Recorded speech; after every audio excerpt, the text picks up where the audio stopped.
part 2 for file formatting.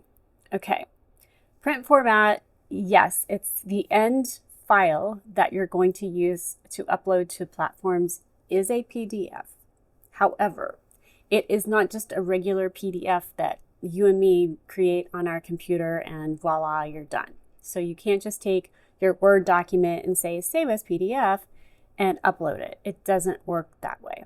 It has to be specially formatted. I don't even begin to know the technicals, nor do I want to for this one, because that's most folks use Adobe InDesign.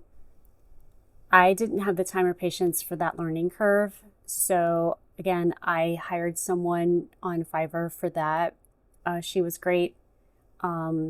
She was really quick, and she also does, most of the folks on Fiverr would do the EPUB and the PDF. I just used her for the PDF because I'd already did EPUB. But my advice on this, unless you have the time or you already know InDesign, you might just want to hire someone. Save yourself some aggravation and time. And again, if you don't, that's great. Good luck. I mean, it's probably not that hard. I couldn't do it. It wasn't for me. So that was my experience. That's how I did mine. And if you want to do it yourself, Adobe InDesign is the way to go.